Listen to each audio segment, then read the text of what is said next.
few remarks on my thinking about documentary and photography. As you can see in the title, it's called the photo documentary and not documentary photography. Somehow, documentary, I always think of film as inherent to documentary. Documentary photography, it uses documentary as an adjective instead of a noun. Here it's photo documentary. Thinking of film, and if I think photography related to documentary, I also think of narrative. I think narrative is very important in documentary. It's limited in time. It has a fixed duration, and one image follows the other. So I don't tend to think so much of documentary as a spatial layout.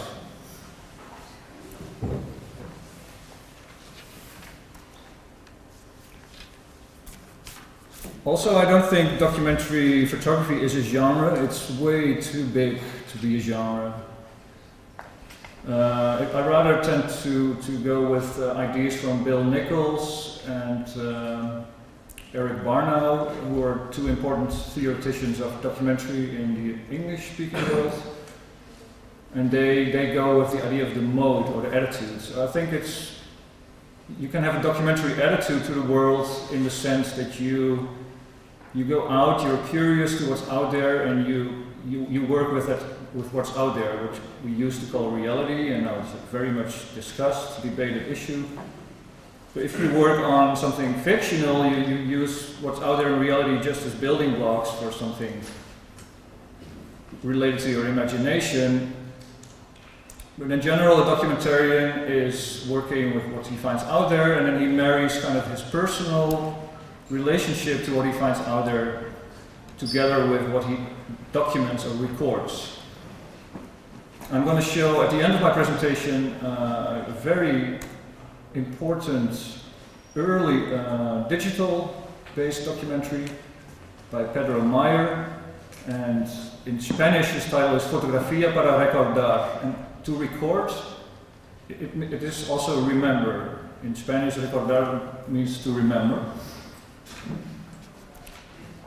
So I think documentary is in opposition to fiction. It's a temporary suspension of belief.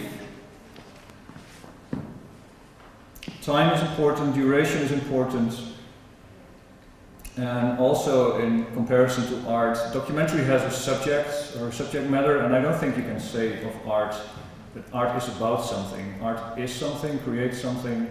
The documentary is always something and also something about something. In that sense, it is informative, but it also pays attention to form, so it marries ethics and aesthetics.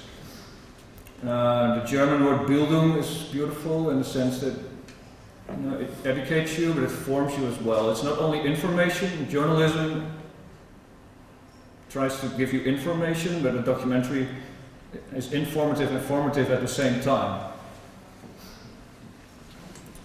Timothy Snyder, who also is debating with these issues, but more related to journalism and literature, and he doesn't want to make the distinction between non-fiction and fiction, but rather there's a literature of fiction and there's the literature of facts. In the Netherlands, I was involved in Dutch Documentary Foundation and the Dutch Doc Awards. They give 20,000 euros each year to the best documentary photo project from the previous year. And it always was highly controversial. There were basically two camps that took very extreme positions. There were the artists on the one hand, they were schooled in art academies, and the documentaries they made often are really, really self-conscious, reflecting on what's the construction of a documentary. And the journalist, on the other hand, from, say, the old school, like if it's black and white and grainy and it's about poverty and you publish it in a newspaper, then that's actually what traditional documentary is. And I tried in an essay I wrote to reconcile the two positions, to make the journalist a little bit more understandable of the artist, and vice versa.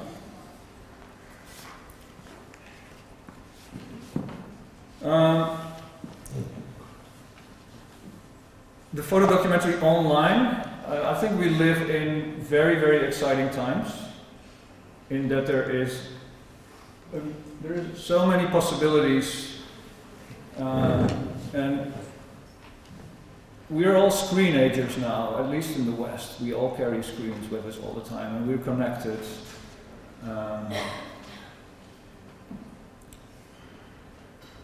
20 years ago, 25 years ago already, it's the anniversary of Photoshop this year. It's 25 years. And also 25 years ago, Pedro Meyer was working on trying to marry the analog idea of a narrative and a photo essay with the digital means of publication and distributing. And people were visiting his home and were listening to his stories and looking at his photographs. And there was a guy from a company named Voyager, and he was into publishing CD-ROM documentaries or CD-ROM projects.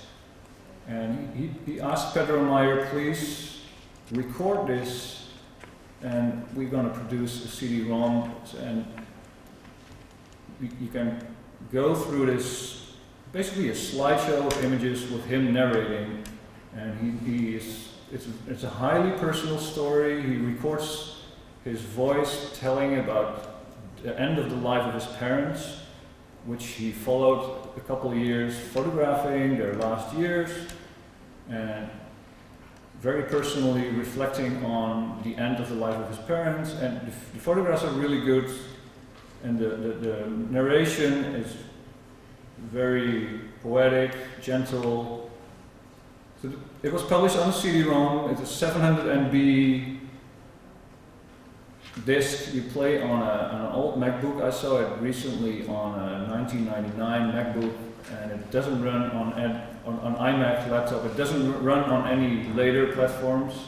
So it was very revolutionary in like the early 90s, and now it's obsolete. But fortunately, he remediated it and made a version downloadable for iPod. I'll show you the link later. So yeah, now there's all kinds of terms people try to use and apply to like the online or the web-based documentary, interactive or hypermedia, transmedia, multimedia.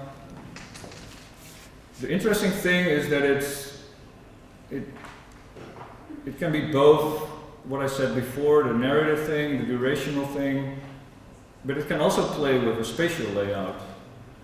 Pedro Meyer's online documentary is linear and straightforward, and at the beginning he says like this takes 30 minutes of your time, and please take your time to concentrate on it and be on it.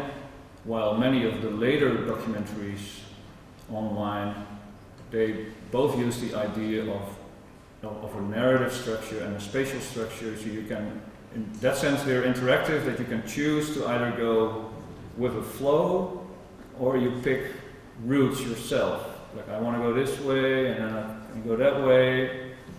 In that sense they become more interactive, or it's the marriage of the old-fashioned codex, the classic notion of a book, with one page on top of the other page, or the scroll, where you can either horizontally or vertically expand or go down a line, a timeline. I worked on a web documentary myself 5 years ago. It's called The Last Days of Shishmaref. After studying at Leiden University photographic studies, I studied history and theory of photography, and I got introduced to the notion of multi-platform publishing. One of our teachers was Bas Vroeger from Paradox, which is a company in the Netherlands, or a non-profit foundation producing large-scale photography projects. And often they have 3 or more components. So one photography project has an outcome as a website, as a traveling exhibition, and as a book, and often for funding issues, also educational program. This was a really large project. A filmmaker took it on, documentary filmmaker. He worked for television in the Netherlands, did short portraits about writers. And at some point he wanted to go to Alaska. He had a lifelong fascination with Eskimos, but never found a reason to go there. And he read a little newspaper article about this village threatened by climate change. And he decided to fly out there and bring an entire film crew, invaded all these tiny homes with his giant film crew. And he had a script written, and he said, like, I'm going to make a documentary there. And I had many debates with him. Like, he said, there's no distinction between documentary and fiction, and blah, blah, blah. And I tried to prove him wrong. And the film failed, in my opinion. He was not genuinely interested in the community, it felt, and he spent very little time there. And he had this clear idea what he wanted them to say, rather than listening to what they had to say themselves. Anyway, there was also a photographer on the crew, Dana Lixenberg, and Paradox started working with Dana Lixenberg. We're going to focus on a book and on a website and an exhibition. So we made an exhibition, and the book was published in 2008. And 2 years later, we had all this wealth of material. We had all this, what in film you would call extras. And a lot of information and stories, and I worked there as a researcher, so I looked for historical film material and photography to include in a website, and the website was accessible in the exhibition as background information for people that want to delve deeper into the issues the documentary and the photo series were addressing. 5 years ago, it was a relatively new thing to do a web-based documentary. So we have had the CD-ROMs, and some of the CD-ROM work is very experimental in the 1990s. Much of it is not accessible unless you own old-fashioned computers. But we were working with a programmer, and he did a lot of Flash-programmed websites. I don't know if you're familiar with programming language. I'm not a specialist on it either. But this web documentary, so when you visit the Last Days of Shishmaref website, up to the right you can open a web documentary and a new screen opens, and there's either a choice to follow a linear narrative which takes you through several issues about Shishmaref, the community, the history, climate change, etc. And we try to incorporate all these different elements in one screen. So we had video material from the filmmaker and historical photographs that were taken by Dana Lixenberg in Shishmaref in 2007. Below the images there's a sort of timeline, and when you click on it, it also opens up the chapter you're in and the topic that is being addressed. And then to the right we always had like a little bit of kind of captions, but sometimes giving a little bit more than captions usually do.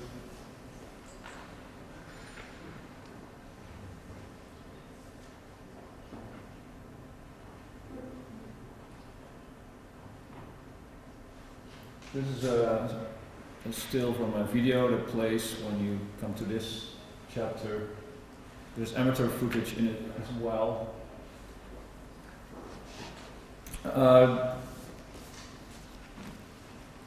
I don't think the web documentary we made is entirely a success, but it was, as an experiment, very good to work on, and we were very early as well, so barely got attention as a project on its own. What is a really successful web documentary in my view is Love Radio, which was published last year by photographer Anouk Stekete, and Eefje Blankenvoort is a journalist and writer and filmmaker.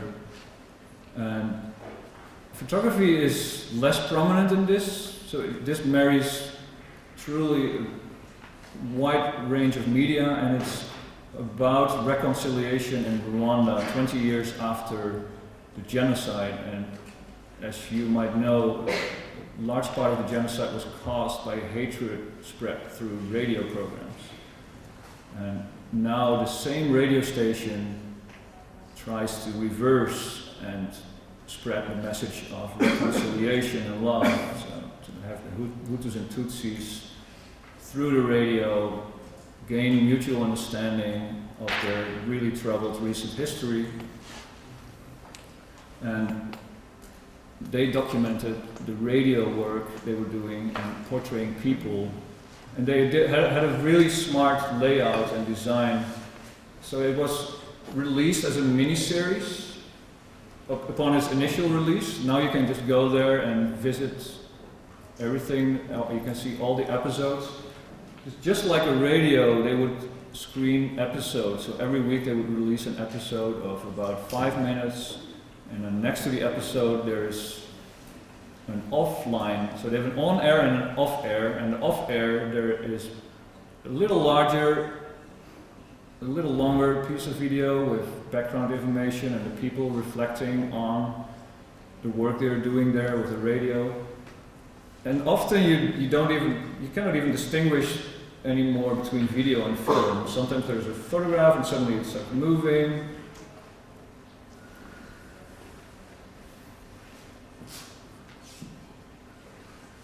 Here you see the on-air and the off-air, and then below there's tabs to kind of go behind the narrative and visit documents and essays.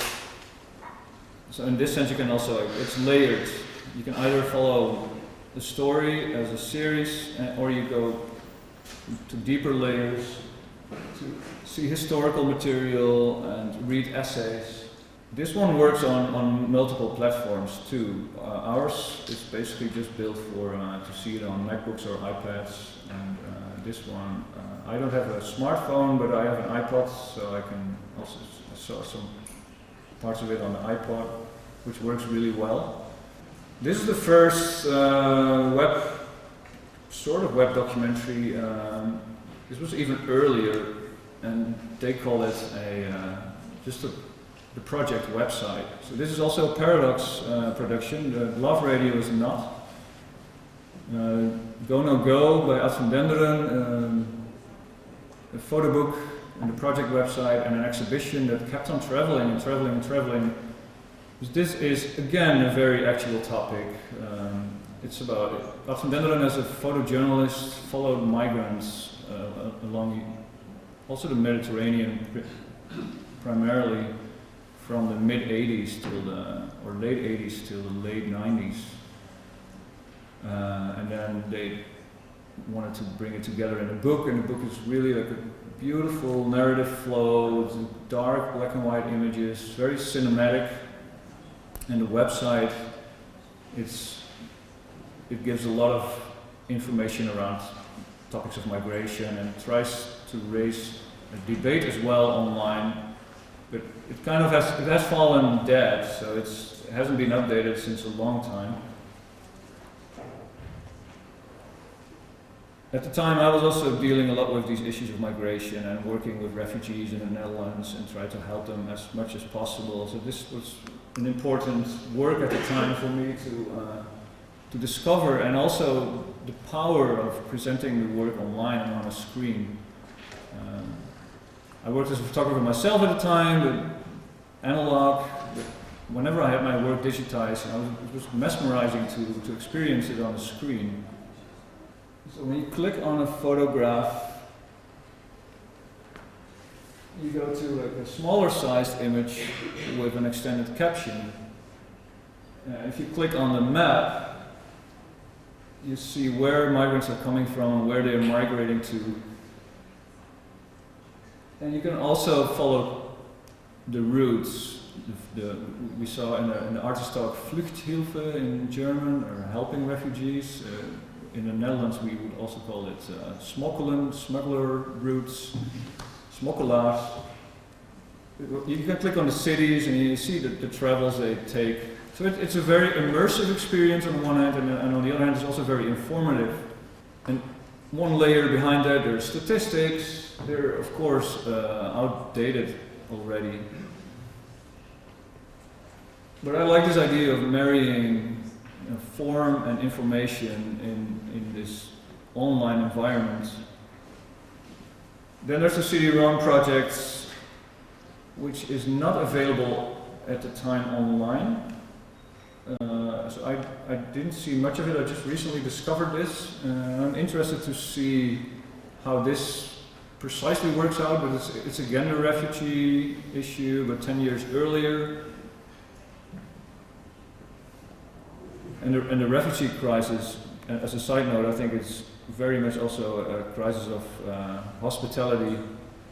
And I'm curious to how documentarians, filmmakers, photographers would work out such a topic now with what they have at their disposal now, technically.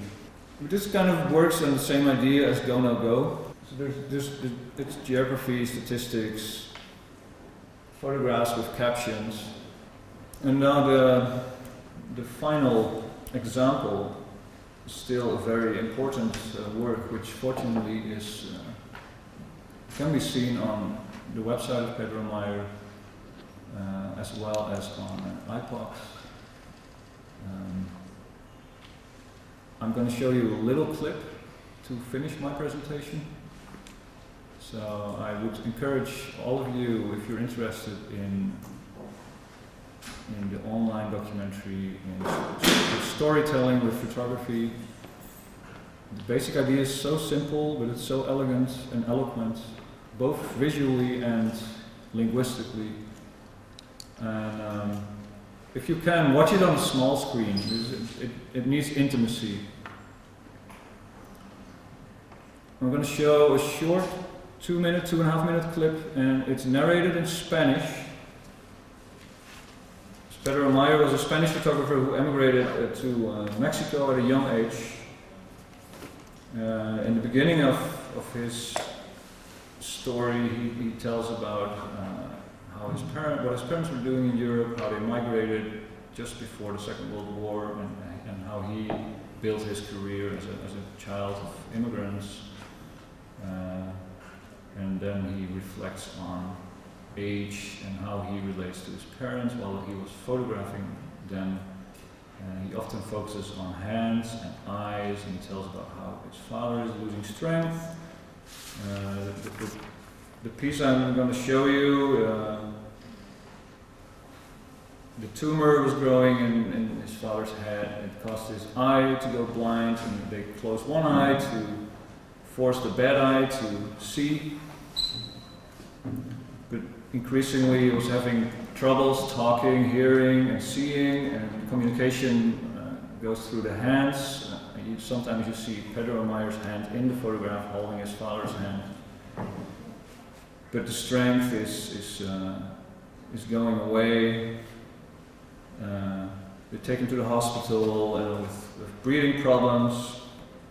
And the roles are reversed. His mother is then taking care of his father, and after that his mother also gets ill, and he follows them until their grave.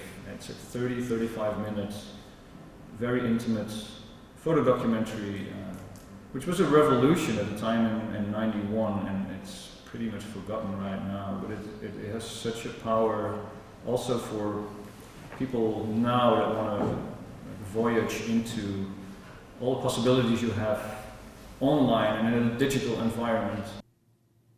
El tumor en la cabeza creció, y eso le provocaba que el ojo se le cerrara. Mi padre, cada día que pasaba, iba perdiendo progresivamente sus facultades. El ver, el oír, el hablar se iban disminuyendo, y se comunicaba principalmente por medio del tacto. Eran sus manos el principal conducto para expresarse. Le parchamos el ojo bueno forzar al malo a trabajar un poco. Y aquí le estoy tomando a mi padre su mano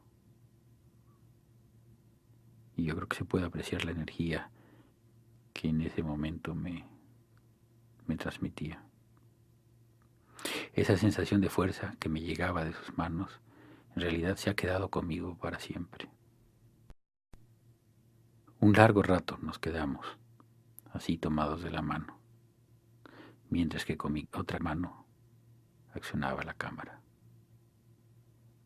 A veces me quedaban los dedos azules por la presión con la que me tomaba entre los suyos. Yo sentí con toda claridad todo lo que me quería expresar en esos momentos. Lo tuvimos que llevar al hospital porque se le presentaron complicaciones en su aparato respiratorio.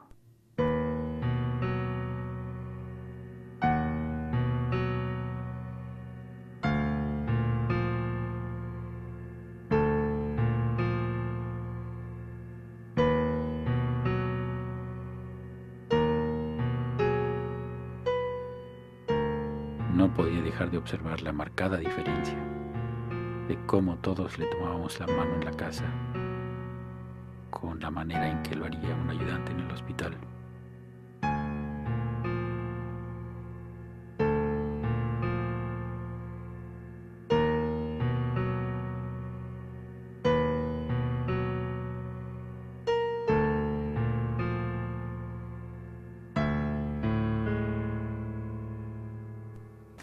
The music, by the way, was composed by the photographer's son, which adds an emotive element to the narrative. I have a few links for you. There's the cover of the CD-ROM, and it's already like the DVD. It's just a disc. You can just have it in a little case, but they made these huge boxes at the time to make it look something more than. So they're trying to mimic the book in a sense.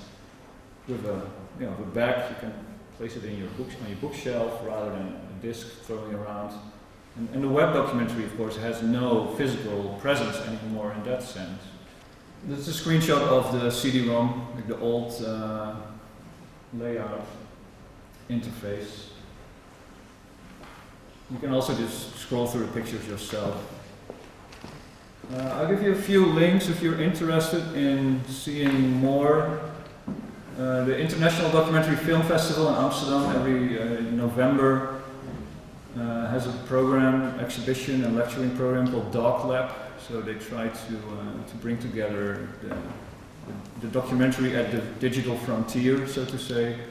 There's some very exciting projects you can see there, and it looks like in the future there will be a marriage of gaming and documentary.